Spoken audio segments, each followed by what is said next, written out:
Tinipon ni Kurapika ang 16 na gwardya at taga-salbing pinadala ng mga prinsipeng gustong magkaroon ng impormasyon ukol sa Nen. Nakatayo ang lahat ng mga ito sa kanyang harapan. Lingid sa kaalaman ng Hunter, may isa pang nilalang na nanonood sa kanilang mga kilos. Ito ay ang silent majority na nakapwesto naman sa likuran ng kwarto. Meron itong wangis ng isang manikang gawa sa kahoy. Nakasuot ito ng kimono at nagtatagli ng mukhang mistulang maskara. Kinakausap ng silent majority ang Nen user na nagmamayari sa kanya. Sinasabi nito ang nagaganap sa kwarto, kagaya ng pananatili ni Prinsipe Wobble try na uwitot sa kanilang silid upang masigurado ni Kurapika ang kanilang kaligtasan. Inaasahan na ng silent majority na ganito ang magiging sitwasyon. Nagpatuloy si Kurapika sa pagbibigay ng instruction sa lahat ng kanyang mga estudyante. Sinabi ng Hunter na naglatag siya ng puting linya sa sahig na hindi maaaring tawirin ng kahit na sino sa kahit na anong oras. Ipinunto ni Kurapika na ang hindi pagsunod dito ay maaaring magresulta para paalisin niya ang taong iyon. O di kaya naman ay mapilitan siyang gumamit ng puwersa ng walang kahit na anong paalala. Habang nagsasalita si Kurapika, patuloy pa rin kinakausap ng silent majority ang Nen user na nagmamayari sa kanya. Sinabi ng nilalang na ang tanging tao lamang na nakakakita sa kanya ay ang taga-silbi ng ika-10 prinsipe na si Lobery, sapagkat dito sila kasalukuyang sumasanib. Dagdag din ng silent majority na sigurado silang walang kahit na sino sa mga dumalo sa leksyon ang hindi susunod kay Kurapika, sapagkat napakahalaga ng misyon ng bawat isa na matuto ng paggamit ng Nen. Pero mukhang mali ang silent majority. Dahil hindi pa man nakakalipas ang 1 minuto na pinapaliwanag ni Kurapika ang pagbabawal niya sa kahit na sinong tumawid sa linya, ang gwardya ng ika-4 na prinsipeng si Myuhan ay sinadyang apakan ng puting linya. Bagamat nayamot sa nakita, kalmadong tinanong ni Kurapika ang pangalan ng gwardya at kung sino ang prinsipeng kanyang pinaglilingkuran. Hindi umiimik si Myuhan, kaya kinalabit siya ni Danjin, ang isa pang gwardya na ipinadala ni Chirnik. Animoy wala sa sariling sinagot ni Myuhan ang tanong ni Kurapika habang nananatiling nakaapak pa rin sa puting linya. Binitawan ni Kurapika ang scotch tape na ginamit niya para gumawa ng linya. Sinabi niya kay Myuhan na ito na ang huli niyang babala para umatras ang gwardya mula sa hangganan. Nagmaang-maangan ang gwardya at tumakbang patalikod. Nangako ito kay Kurapika na hindi na niya uulitin. At tumaasa siyang paninindigan din ni Kurapika ang pangako ng Hunter na tuturuan sila ng Nen. Sinabi ni Kurapika na tutuparin niya ang salitang kanyang binitawan at matututo ang lahat ng Nen sa loob ng 2 linggo. Hindi pinalagpas ni Kurapika ang pagpuna sa nakakainis na ugaling meron si Myuhan at nagkomento ang Hunter na maaaring isa itong refleksyon sa pinunong sinusunod ng gwardya. Nagalit si Myuhan at takmang susuguran si Kurapika habang nagsasalita pa ito kaya tinutukan siya ng baril ng Hunter. Tinapos ni Kurapika ang kanyang komento sa pagkasabing refleksyon sa pinunong sinusunod ni Myuhan ang pag-iwas nito sa kahit na anong hindi pagkakaintindihan. Kaya ito umatras sa linyang ginawa ni Kurapika. Pinangaralan ng Hunter si Myuhan na ganito ang kahalagahan sa paghihintay sa kahit na sino na matapos sa pagsasalita. Sumang-ayon dito si Danjin at humingi ng tawad sa inasal ng kanyang kapwa-gwardya. Napakagaling ng ating bida para ipakilala sa lahat na siya ang klase ng tagapagsilbing hindi kapantay ng kahit na sino na nasa silid, sapagkat kaya ni Kurapika na ilagay sa tamang pwesto ang lahat ng naroroon sa pamamagitan lamang ng talas ng kanyang mga salita. Hindi inaasahan ng silent majority ang komosyon at mukhang gusto nitong atakihin si Myuhan dahil sa kinukuha nitong atensyon. Ang problema ay hindi abot ng kapangyarihan ng nilalang ang nakakainis na gwardya. Ipinaalala ng may-ari ng silent majority na kapag nabigo silang mapaslang ang kahit na sino sa silid, babalik sa kanila ang sumpa na dulot ng kanilang kakayahan. Kaya, kailangan na nilang gumawa ng paraan upang mapatay ang isa sa kanilang mga target sa lalong madaling panahon. Isasagawa nila ito sa pamamagitan ng 4 na ahas na nagtatago sa ilalim ng upuan. Tinatawag ang mga nilalang na ito na Curse Snake. Habang inuutusan ni Kurapika ang lahat na magpakilala, ang sundalong ipinadala ni Prince Benjamin na si Furikov ay pinag-aaralan ng Hunter. Sinabi ng gwardya na hinahawakan ni Kurapika ang baril gamit ng kaliwang kamay, habang ang kanan naman ay nakahanda sa maaaring paggamit ng kanyang Nen ability. Kadalasang kanan ang dominanting kamay ng mga conjurer at manipulator.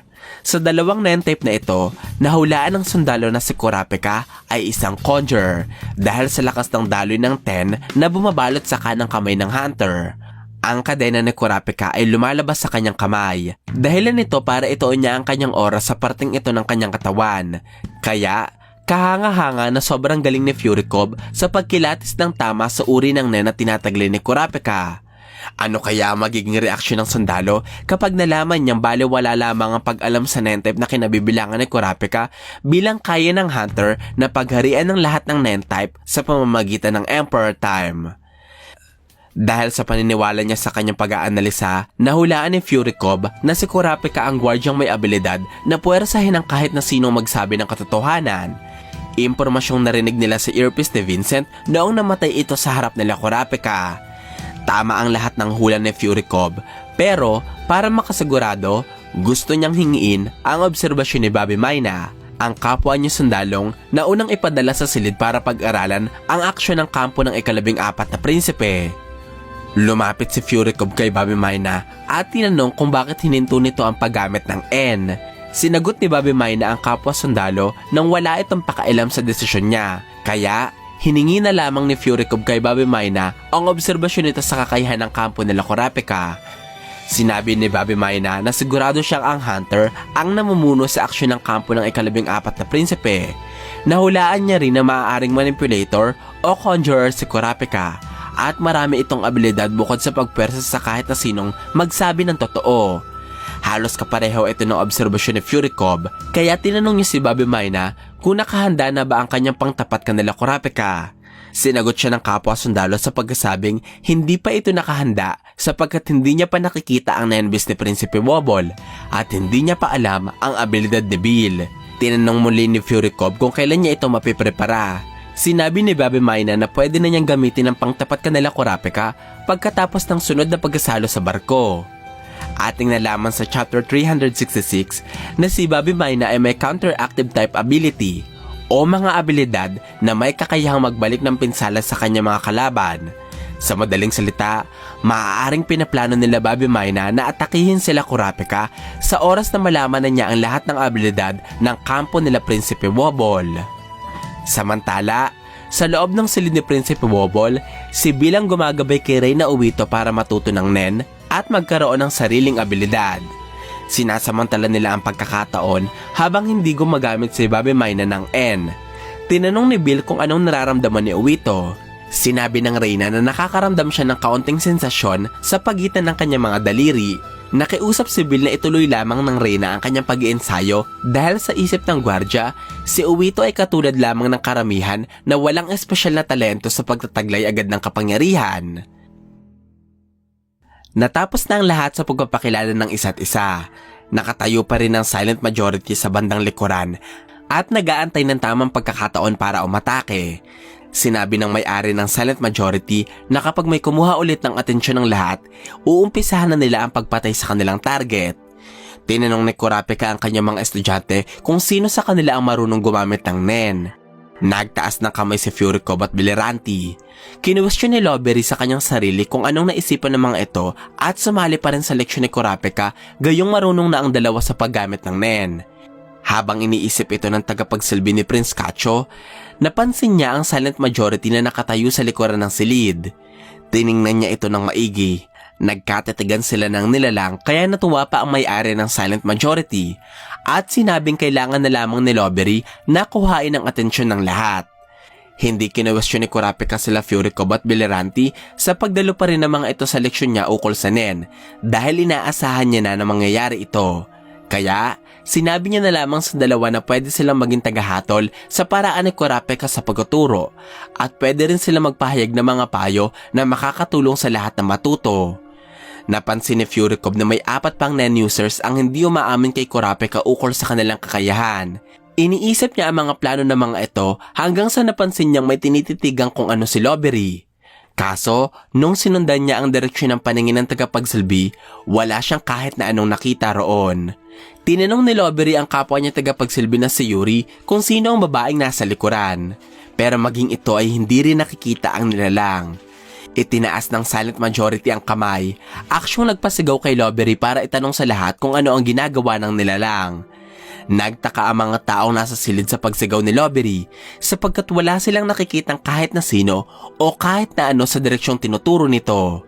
Nakatingin ang lahat sa likuran ng kwarto, pagkakataong hindi sinayang ng silent majority para atakihin si Barrigan, ang isa sa mga gwardya ni Prince Mariam.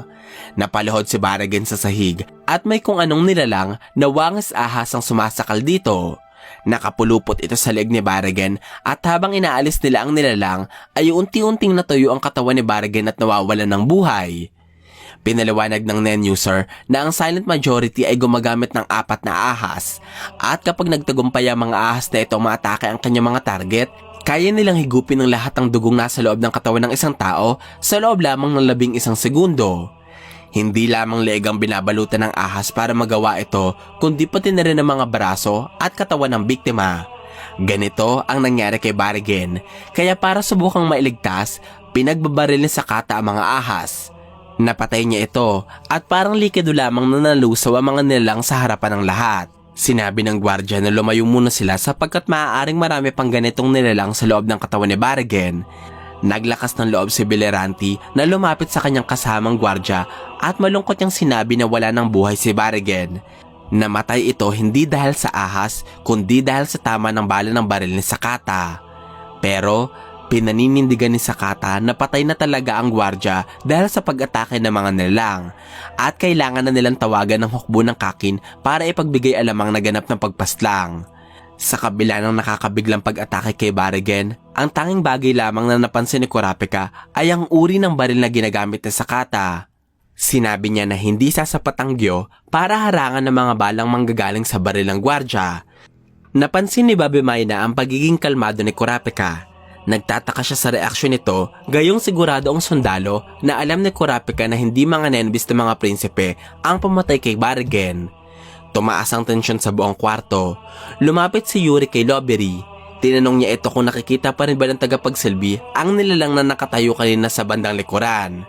Pero sinabi ni Lovery na nawala na ang babae. Ang mga gwardya naman ng ika-9 na prinsipe ay nagpalagay na maaaring inaatake sila ng nenbis ng ibang mga prinsipe para pigilan silang matuto ng nen.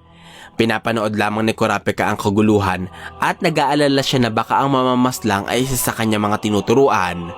Ang mamamaslang na tinutukoy ni Kurapika ay ang NEN user na unang pumaslang sa mga gwardya ni Prinsipe Wobble, sapagkat ang paraan ng pagkamatay ni Barrigan ay kaparehong-kapareho ng estado ng mga bangkay nila Woody. Hindi alam ni Kurapika kung sino ang tunay na salirin at kung makikilala ba natin ang mamamaslang ay malalaman natin sa mga susunod na kabanata.